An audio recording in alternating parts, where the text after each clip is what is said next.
Welcome back here to jumbocast. Riley Ano here with Zion Watt. Zion, a career high in scoring today, and it seemed like you stepped up exactly when your team needed you. What was going through your mind in that second half when you started to just catch fire from beyond the arc? Man, I mean, I'm told all the time to shoot the ball, so that's exactly what I did. I was feeling it, so I just kept letting it fly. I mean, teammates were getting me open. They were getting good passes, so I just letting it fly, and they were going in. So How much has this team's kind of defensive mentality been a part of your game? Because it seemed in that second half when Alex Lee and Aiden Yates were going off, Coach Litton turned to you and Dylan and said, shut them down, and you guys delivered. yeah, I mean, the end of that first half, we kind of gave up some offense to them. So I mean, in halftime huddle, we just were told lock them dudes up. They're the only people that are, making them getting them in the game. So we went out and locked them up and came out victorious. Got to ask about that last three-pointer you took, the fourth one. Because from the moment it left your hand, it seemed like everyone in the building knew it was going in. Did you know that when you let it go? I had a pretty good feeling when it went off my hand, and it went in. So I was happy about the result. All right, one more question before I let you go celebrate. Yeah. You guys get a chance to go back to Connecticut, get some redemption. What is the feeling going into the NESCAC final weekend, knowing you guys have a chance to put another number on a banner? Man, I mean, that's our goal the whole year, to get another banner, win a championship. So we got couple tough games. We're gonna have a good week of prep, and we're gonna go out and do our job. Awesome, thanks, Zion. Thanks, Riley. Let's start by talking about the regional and that crazy day where we ended our jumbocast 2024 season with the doubleheader against Rochester. And your performance that day, you came in the fourth inning in a 2-1 game and had to really just shut down the Rochester offense. What was going through your head when you came in there? Yeah, it was definitely a stressful day, but we knew it could also be our last, so I think that helped us to really step it up and perform our best and come together knowing this could be like our last time together on this field as that team that year. So I think that helped us, give us some extra motivation. Did it feel different? Because obviously you had been there a year before against Moravian, had gotten halfway back but not able to get the second win. Did it feel different going into that second game last year versus it had been 2 years ago? I think our energy was still pretty high for both days. I think we just trusted our gut more, knowing that we had been in that situation before and knowing that we could get out of it. And the previous year didn't go how we expected, but really pushing through this year, knowing what was on the line. All right, then you guys had a fun trip up to Salisbury. Salisbury, always a national title contender on the softball scene, and they had been one of the best offenses all year, averaging more than 7 runs a game. And then you and Sky went in there and held them to a single run in 2 games with a sweep of the number 5 team in the country. Was there just something special you guys had going on that weekend? I think we just all came together. We all came ready to play, and everyone showed up in their best way. The pitcher squad was always strong that year, so that definitely helped, just being able to support each other, talk each other through each inning, talk to each other in the bullpen. Because we pitched to the same batters, just talking about what we saw, what we're seeing from the ump, that definitely helped. We went in there with not too many expectations, just like our season may end here. Let's just have a great time. And we definitely did that. It turned out much greater than we expected, and we're so happy with how that went. It was an amazing time. Speaking of much greater, you guys got down to the College World Series. Before I ask you about the games down there, what's that environment like, being involved with some of the best players in the country, just getting to really meet them, hear their perspectives, their experiences? Yeah, it's so cool to play at a level that high and meet so many great teams and be able to say you played that good of competition and held your own. It's something else. It's a totally brand new thing, and we love going there. It was an amazing time with the whole team. It's really like an experience you'll carry with you for life. It's insane. And welcome back here to jumbocast. Riley now joined with Liam Kennelly. Liam, got to start with the obvious. A career high in points here tonight. What did that feel like? It just felt like everything you were taking was going in. Yeah, it's just honestly just trusting my teammates, letting the game come to me, just having a ton of fun out there and not forcing anything and just really just playing like a kid out there, honestly. It felt like it, and the energy you provide on that defensive end, especially the way you play with just that passion. What goes into it that it just feels like no matter what the scoreboard says, you're playing like you're just a kid out at recess? Yeah, I mean, it's just how I've grown up. Family, got 3 siblings, so just grinding all my life, just having fun out there, and I take pride in defense and knowing that the offense is going to come from that and just having as much fun as I can. Joined by Gulls outfielder Andrew Duncan. Andrew, it's been an amazing postseason run for you, hitting 10 for 19 to start off the postseason, the best we've seen you hit all year. What went into this transformation we've seen since the All-Star break? You know, just being more aggressive at the plate and just looking for pitches over the plate. I mean, these guys are going to make mistakes, and you just got to capitalize on those mistakes. Let's go back to that triple back in the first game of the playoffs against Valley. That ball hit the fence. You were standing rounding first base, and then all of a sudden I blink my eyes and you're on third base. What was it that you just allowed you to turn on the afterburners, look like Noah Lyles out there? I don't know. As soon as I saw the ball hit the wall, I was like, there's no way that this guy's going to get me out at third, because I saw him kind of lost out there. I was like, I'm just going to try and get three right here, and it happened. So. Speaking of runners being thrown out, you've actually caught a runner on the base pass here in the postseason, and it seems as if we've seen several teams now almost be hesitant to run on you. What lights up in your eyes when you see those runners trying to get that extra base and you know you have a chance to throw them out?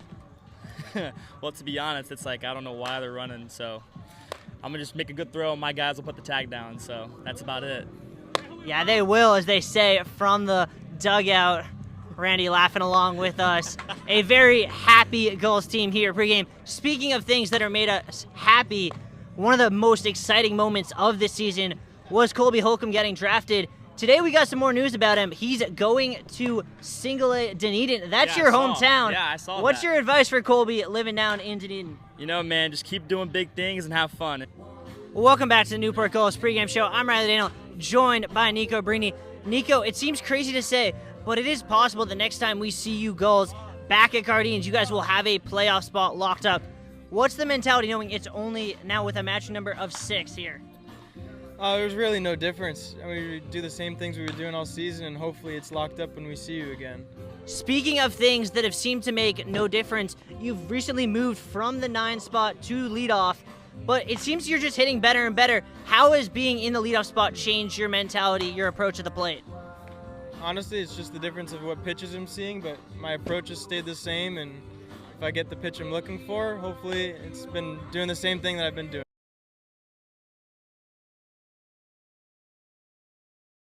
Trips right for the Jumbos. Christian Shapiro in the backfield alongside Berluti.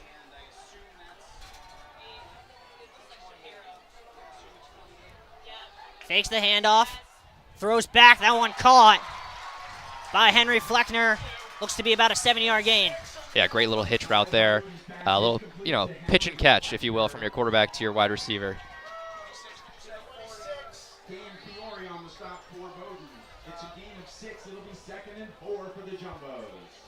Fiore with the stop for the Polar Bears. 2nd and 4, ball on the 40.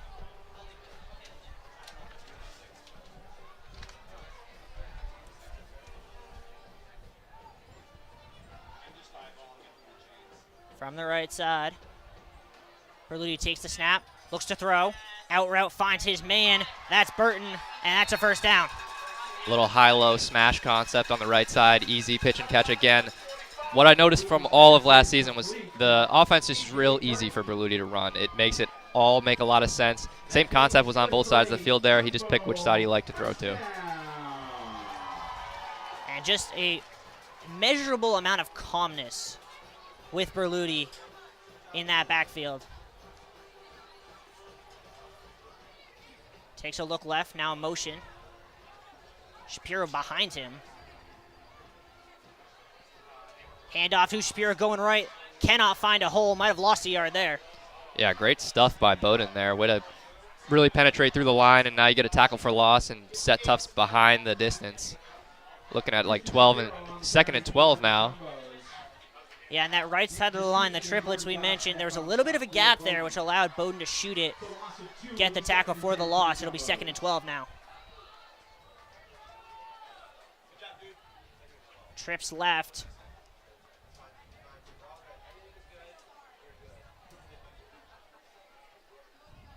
Berluti with the option. He's going to look to run it. Trying to get the edge and cannot deny there. A great tackle for for Bowdoin as a ridiculous play by the returning strong safety, A.J. Muse. That's a fantastic pursuit. I mean, really, if he misses that tackle, Berluti's probably taking that 12, 15 more yards. Fantastic shoestring tackle. I mean, now you're 3rd and long, real long. In a scoring position, though, still inside your 40, and you got a great kicker, so. Yeah, but this is one of the disadvantages, right? Everyone in the building now knows this is a passing down. Berluti's going to have to bide some time for his receivers to get open downfield. Motion from Gettings. Berluti looks to throw, has a cut, and towards the stick. Did he get there is the question. We're going to see where they spot that pass to Matt Rios. Looks like they're calling him just short. Yeah, that's an unfortunate route there. He just stopped right in front of the sticks. It's hard to know when you're running on a little longer down in distances where exactly the chains are, but great little dart from Berluti. Looks from up here, they're about a yard short. No question from Savetti. They're going for it right away. Yeah, we don't have an analytical team with jumbocast, but I assume this would be a favorable spot to continue on 4th down. Has Rios to his left. Looks for the out route. Instead, dumps it off. Finds Cade Moore, and the senior gets the 1st down. Yeah, excellent. Way to rely on your most trusted and most veteran playmaker on the offensive side. Looks like a simple drag route concept where basically you're sending your 2 guys on the left to kind of cause commotion and set those pseudo picks on the pursuing defenders. And Cade Moore slips wide open in front of Berluti. It'll be Fleckner to go out wide with Cade Moore on the left. Rios to the near side here. Max protect for Berluti in the shotgun with Shapiro.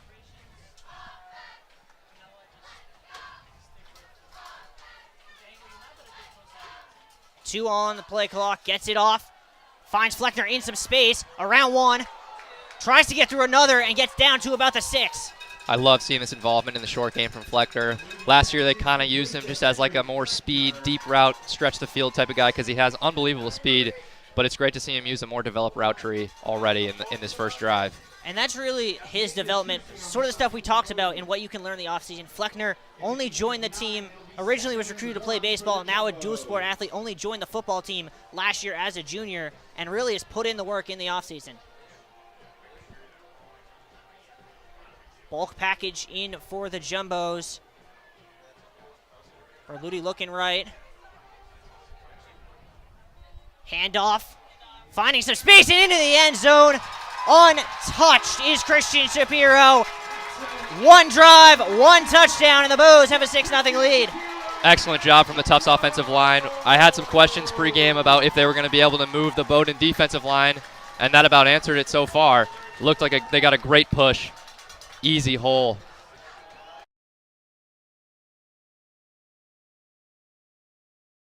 Games are too good. This game's going to be won on effort, not on skill. Spin. Kelly scores. You saw that shot coming right before the spin, didn't you, Riley? Absolutely. As soon as he planted that right foot, I've seen that move enough times to know what's coming. But apparently Bowdoin does not watch that film enough because they were not ready for the spin, and he made him pay. No, not at all. A hat trick on the day for Garrett Kelly. And the Jumbos have a 3-goal lead for the 2nd time today. Let's see if they can keep it. Back to the draw. That one on the turf. Barnard comes away with it. Salcedo on him like a hawk, but he's able to dump it ahead to Ward. And Bowdoin will look to get an attacking look here. Jumbo's more aggressive now in what looks to be some sort of zone. Inside feed, hard cut, ball on the turf. Here come the Jumbos. Frizzoli flying ahead. Low shot, swept. And now hit the back of the net. Took me a minute to find it. I was still looking over there because he moved so fast I couldn't find the ball, and by the time I found it, it was already in the back of the net, Riley. Did not see that play, but from the sounds of both benches, Bowdoin's not really sure what happened. I'm not really sure what happened, but the Tufts Jumbos are sure happy that it happened. Yeah, and Ben Frizzoli, I mean, it's not hard that you didn't see him. I barely saw him. I mean, I blinked my eyes. He goes from one 30 to the other 30. Another blink, and the ball's in the back of the net. That's a game that you need to play against this team. Blink, blink, and there's the ball in the back of the net. Ball back on the turf, and Parker Merrill's going to get called for going through Barnard. Yes. That's a violation, second face-off violation of the day on the Jumbos. Trail check coming from Ito, and just avoiding it there was Kevin Sander. Jumbo's defense much more aggressive to start the second half. Comes to Casey Ryan. He'll swing it to Byrne here. Who's going to wait for the substitutions to play out. Hard drive from Bernstein. Extra pass. Lack skips it. Byrne. Face dodge. Can't get his right hand free, though. Working against Wallbaum. Swings it. Extra pass. Give and go. Jumbo's able to collapse defensively. And it'll come to Bernstein. Bounces a feed. In the end, it'll stay with the Polar Bears. 25 now to shoot.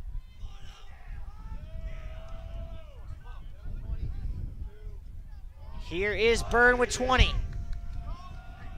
Has a mismatch. Decides not to take it. Ball on the turf. And it's Jumbo's ball. Byrne was letting it go out of bounds. He didn't think it was Jumbo's ball, but unfortunately, he was wrong. Here comes the Jumbos clear. Ben Clark gonna take it across. Both teams getting all fired up at each other. Yeah, I think both teams were trying to argue the other one was offsides.